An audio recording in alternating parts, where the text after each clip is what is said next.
Hey, well, today I'm angry at the Supreme Court, and whether you are a liberal or a conservative, you should feel the same way. I'm not speaking specifically about their recent ruling, although I will get to it. Let's go back and talk about when the Supreme Court started acting as an activist organization. And that's really the essence of my problem. Congress, the House, the Senate make laws. The president signs them into law. The Supreme Court evaluates those laws. If they transgress the Constitution, the Supreme Court invalidates them. That's it. The Supreme Court is not authorized to make law, and they should not make law. Let's talk about some of the times that they did make law. I'm going to go back a few years, and this is going to illustrate part of the problem. And I know that liberals and conservatives alike delight at thinking that their administration is going to be appointing Supreme Court judges that are going to be ruling in their favor for years to come. But these guys, the Supreme Court judges, are not reliable. Roberts was a Bush guy. Everybody thought he was a conservative. He produced such a tortured defense of the Obamacare Act that it was ridiculous. In his ruling, he referred to it as not a tax and as a tax in the same ruling. It's outrageous. These guys are activists. They shouldn't be allowed to be activists. Just because an activist judge rules your way on one occasion, you should still be horrified at the fact that these guys are acting as activists. They don't have that power, and we shouldn't allow it. So now we come to this most recent ruling, the Bostock ruling. This just came out this week, and this is the ruling that talks about whether the Civil Rights Act protects people on the basis of sex, or whether it protects people on the basis of gender identity. What does the word sex mean?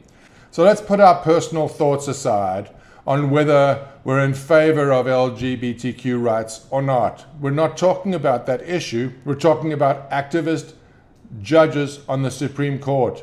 The fact that they may rule your way this time or against you on another occasion, the fact remains they shouldn't be allowed to be activists, and they're a threat to us all. So in this Bostock case, both parties, the party claiming that there should be protection for gender identity versus sex, and those who claimed that it was only sex, conceded that when the Civil Rights Act was drafted in 1964, that sex referred to the biological differences between male and female. That's it.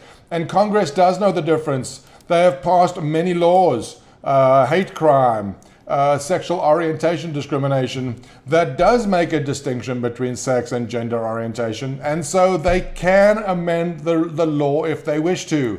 They haven't. The House has sent draft legislation to the Senate, but Congress has not passed any laws.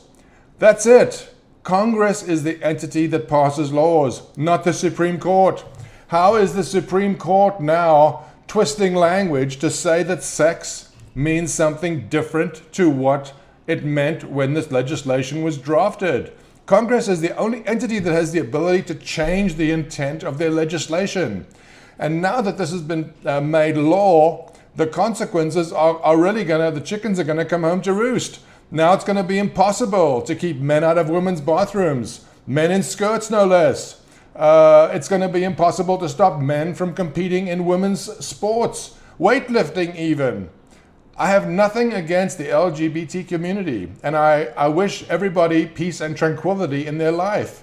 I am totally against the Supreme Court acting as activists. They are our only defense against unconstitutional acts by the government. And when the justices start letting their personal feelings interfere, we are all in trouble. Please put your partisan thoughts aside for a moment. Don't look at whether you support this particular ruling or not, and look at the grand principle, because that is the problem. Please, let's all start paying attention and wake up.